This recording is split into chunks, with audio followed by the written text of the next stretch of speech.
नमस्कार दोस्तों। कम समय, कम मेहनत, कम पानी, कम लागत और पर्यावरण को लाभ पहुंचाते हुए आप धान की बहुत शानदार खेती कर सकते हैं। ऐसी एक शानदार विधि के बारे में आपसे शेयर करूंगी, डिस्कस करूंगी, जिस विधि को अपना करके धान में बहुत अच्छी पैदावार ले सकते हैं। दोस्तों यहाँ पे पानी बह रहा है, बहुत ही शानदार पानी बह रहा है। यहाँ पानी की कोई कमी नहीं है, लेकिन हरियाणा है, एमपी है, बहुत सारे क्षेत्र पंजाब में भी है, या बहुत सारी जगह है जहाँ पे पानी की कमी आने लग गई है, लेकिन किसान भाइयों को धान की खेती भी करनी है। ऐसी सिचुएशन में सिर्फ एक ही तरीका बचता है धान की खेती में, वो है डीएसआर विधि, डायरेक्ट सीडेड राइस, यानी सीधी बिजाई करके धान में आप अच्छी पैदावार ले सकते हैं। लेकिन दोस्तों धान की सीधी बिजाई में भी बहुत सारे डाउट्स किसान भाइयों को रहते हैं। धान पीली पड़ जाती है, प्लांटेशन करते हैं। वैसे दोस्तों जैसे प्लांटेशन करते हैं तो इस धान में आप मेरे पीछे देख रहे होंगे बहुत शानदार फुटाव है, बहुत ज़्यादा कल्ले निकलते हैं, लेकिन सीधी बिजाई में कल्ले कम निकलते हैं। मेच्योरिटी स्टेज पे जैसे ही धान पकता है तो पकने से पहले ही धान पीला पड़ जाता है, जिसकी वजह से दाने में वजन अच्छा नहीं बैठता है। धान में सबसे बड़ी समस्या आती है, सीधी बिजाई करते हैं उस फसल में आती है दोस्तों खरपतवार की समस्या। खरपतवार से किसान भाई बहुत ज़्यादा परेशान होते हैं और बार बार हर्बिसाइड का इस्तेमाल करेंगे तो धान की फसल में झटका बैठता है, वहाँ पे फुटाव नहीं होता है, फसल कमज़ोर रह जाती है। सारे डाउट्स आज की वीडियो में क्लियर करूंगी दोस्तों। आप भी धान की खेती करने जा रहे हैं, पानी कम है, तो बेस्ट तरीका कौन सा है? सीधी बिजाई भी कई तरीके से होते हैं, लेकिन सबसे उत्तम तरीका कौन सा है, वो तरीका आज की वीडियो में क्लियर करूंगी। आप भी धान की खेती करने जा रहे हैं तो लास्ट तक हमारे साथ जुड़े रहें। सबसे पहले तो दोस्तों धान की सीधी बिजाई यानी डीएसआर विधि से आप धान की खेती करने जा रहे हैं तो बेस्ट वेराइटियां अलग होती हैं। दोस्तों नर्सरी तैयार करके आप धान की बिजाई करेंगे यानी रोपाई करेंगे तो उसमें अलग वेराइटियां होती हैं। कुछ धान ऐसा होता है किसी भी विधि से आप कर सकते हैं, लेकिन कुछ धान ऐसा होता है, कुछ वेराइटी ऐसी होती हैं जिनको सिर्फ और सिर्फ सीधी बिजाई में ही हम इस्तेमाल कर सकते हैं। तो सीधी बिजाई के लिए बेस्ट वेराइटियाँ, अगर सबसे पहले मैं बासमती धान की बात करूँ तो बासमती धान में दो बेस्ट वेराइटियां हैं। 1985 वेराइटी बहुत अच्छी वेराइटी है, किसान भाइयों की बहुत अच्छी पसंदीदा वेराइटी है। देखिए दोस्तों एक्सपोर्ट क्वालिटी में चाहिए धान पतला, लंबा, वजनदार और चमकदार, उसी की ज़्यादा आगे विदेशों में डिमांड होती है, उसी को आप एक्सपोर्ट कर सकते हैं। यानी एक्सपोर्ट होगा तो उसकी क्वालिटी अच्छी चाहिए और अच्छी क्वालिटी का होगा तो दोस्तों आपको प्राइस अच्छी मिलेगी, यानी किसान भाई को फ़ायदा मिलेगा। तो 1985 वेराइटी पूसा बासमती की ये बहुत अच्छी वेराइटी है। वहीं दोस्तों 1979 वेराइटी 1121 वेराइटी को डेवलप करके 1979 वेराइटी बनाई गई है, तो ये भी धान की बहुत अच्छी वेराइटी है। अगर बासमती धान की मैं बात करूं तो दोस्तों बहुत सारे एरिया में आप नहीं लगा सकते और कुछ एरिया हैं जिनमें आप लगा सकते हैं, यानी कुछ राज्य हैं जहां पे आप लगा सकते हैं। पंजाब, हरियाणा, यहाँ पे आप इन पूसा बासमती दोनों वेराइटियों को लगा सकते हैं। जे.एंड.के है, उत्तराखंड है, उत्तराखंड में ही अभी हम वीडियो शूट कर रहे हैं, यहाँ पे दोस्तों सीधी बिजाई से इन दोनों वेराइटियों को लगा सकते हैं। साथ ही दोस्तों दिल्ली है, पश्चिमी यूपी है, उत्तर प्रदेश, पश्चिमी यूपी के 30 ज़िले निर्धारित किए गए हैं, उन ज़िलों में आप ये दोनों वेराइटियाँ लगा सकते हैं। इन दोनों ही वेराइटियों को पूसा बासमती 1985 और 1979 वेराइटी के दाने पतले होते हैं, चमकदार होते हैं, वजनदार होते हैं और इन राज्यों में आप लगा करके अच्छी पैदावार ले सकते हैं। सुगंध बहुत अच्छी आती है, इसलिए इसकी डिमांड ज़्यादा है। ये सवाना सीड के भी, उनको भी आप सीधी बिजाई में इस्तेमाल कर सकते हैं, जैसे कि सावा 134 वेराइटी, सावा 127 वेराइटी, ये दोनों ही बेस्ट हैं सीधी बिजाई के लिए।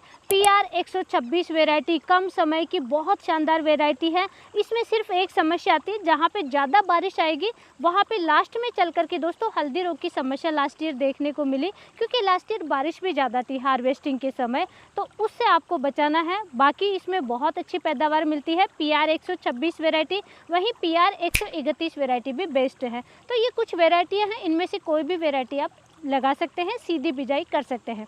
सीधी बिजाई के लिए सबसे ज़्यादा डिपेंड करता है दोस्तों आपने लैंड प्रिपरेशन कैसे की है, पहले वहाँ मिट्टी तैयार कैसे की है और फिर आपने बिजाई कैसे की है, वो सबसे ज़्यादा डिपेंड करता है आगे चल कर के फुटाव कैसा होगा। तो लैंड प्रिपरेशन के लिए सबसे ज़रूरी है दोस्तों गोबर की खाद डालना है। देखिए धान में पानी भरा रहता है, पानी भरा रखने से मतलब नहीं है, वहाँ पे मॉइस्चर आगे जब पानी दोस्तों कमी आएगी, पानी आप कम देंगे तो वहाँ पे मॉइस्चर हमेशा मेंटेन रहना चाहिए। कार्बनिक पदार्थों की मात्रा मिट्टी में ज़्यादा होना चाहिए, यानी ऑर्गेनिक ज़्यादा से ज़्यादा मैटर होना चाहिए। तो गोबर की खाद आपको डालिए, सबसे बेस्ट है। गोबर की खाद, पुराना सड़ा हुआ गोबर की खाद आप डाल सकते हैं। आपके अनुसार दोस्तों आपकी मिट्टी कैसी है, कितनी फर्टाइल है, उस पर डिपेंड करेगा। अदरवाइज आप 2-3 ट्रॉली प्रति एकड़ के हिसाब से कम इतना तो डालना ही डालना है, ज़्यादा भी आप डाल सकते हैं। गोबर की खाद डालना है, गहरी जुताई करना है, लेवल आपको करना है। धान की बिजाई दोस्तों लेवल करके आप 2 तरीके से कर सकते हैं। एक है ड्राई डीएसआर यानी सूखी बिजाई करनी है, जहाँ पे पानी की बहुत ज़्यादा कमी है, जहाँ पे थोड़ा बहुत अच्छा पानी है, पानी की अच्छी मात्रा है, वहाँ पे दोस्तों आप वेट डीएसआर से बिजाई करेंगे, यानी तर-बतर विधि से आप बिजाई करेंगे। बिजाई करने के लिए सबसे पहले आपको सीड लेना है। सीड लेकर के दोस्तों उपचारित करना है। अब उपचारित करना सबसे ज़रूरी है और सबसे इम्पोर्टेंट स्टेप है। आप जैसे 10 केजी आप सीड लेंगे, 10 केजी सीड के लिए दोस्तों 15 लीटर, 12 लीटर या 20 लीटर आप पानी लेंगे, यानी जितना सीड है उससे थोड़ा ज़्यादा पानी आप लेना है। जैसे 20 लीटर आपने पानी लिया, 20 लीटर पानी लेकर के उसमें आप डालेंगे एक fungicide thiophanate methyl 70% powder form में, रोको नाम से काफ़ी फेमस है, और भी बहुत सारी कंपनियों का आता है। थायोफेनेट मिथाइल 70% पाउडर आता है दोस्तों, पाउडर फॉर्म में आता है। 20 लीटर पानी में 40 ग्राम आप डालेंगे। 10 लीटर पानी ले रहे हैं, जैसे सीड कम है तो उसमें 20 ग्राम डालेंगे, यानी 2 ग्राम पर लीटर के हिसाब से आपको फंगीसाइड लेना है।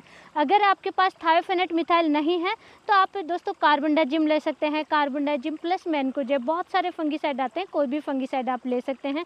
ये फंगीसाइड जो मैंने डिस्कस किए हैं सभी की मात्रा सेम रहेगी, 2 ग्राम पर लीटर के हिसाब से घोल तैयार करना है। अब जो आपने घोल तैयार किया है फंगीसाइड का, उसमें आप सीड डालेंगे, लेकिन धीरे धीरे डालेंगे और धीरे धीरे मिक्स करेंगे। धीरे धीरे मिक्स करने से एक फ़ायदा होता है, जो हल्के सीड होते हैं जिनमें जर्मिनेशन नहीं होगा, जो अंकुरित नहीं होंगे, वो सीड होते हैं हल्के सीड, वो ऊपर आते हैं, उनको निकाल करके फेंक देना है। सबसे पहला ज़रूरी काम है दोस्तों। अब जो हल्के सीड निकाल दिए वो फेंक दिए, बाहरी जो अच्छे सीड है वो उस सॉल्यूशन में, वो जो घोल तैयार किया फंगीसाइड का, उसमें आपको 24 घंटे तक रखना है। 24 घंटे बाद में उसको निकाल करके छाया में सुखाना है। कोई भी मोटा कपड़ा है, जूट की बोरी है, किसी पर भी आप खा सकते हैं, छाया में अच्छे से सुखाना है। अब इस सीड को आपको 2 तरीके से बिजाई करना है। जैसा कि मैंने डिस्कस किया, बहुत ज़्यादा पानी की कमी है तो वहाँ पे आप दोस्तों सूखी बिजाई करेंगे, सूखे में बिजाई करेंगे, जिसे हम ड्राई डीएसआर कहते हैं। वहीं दोस्तों पानी थोड़ा सा अच्छी मात्रा में है तो वहाँ पे वेट डीएसआर से बिजाई करेंगे, यानी तर-बतर विधि से हम बिजाई करेंगे। बेस्ट विधि की अगर मैं डिस्कस करूं तो मेरे अकॉर्डिंग दोस्तों सबसे बेस्ट तरीका है सीधी बिजाई में वेट डीएसआर, तर-बतर विधि से बेस्ट है दोस्तों, इससे आप बिजाई कर सकते हैं। लेकिन हम बात करेंगे पहले सूखे में आप कैसे बिजाई करें।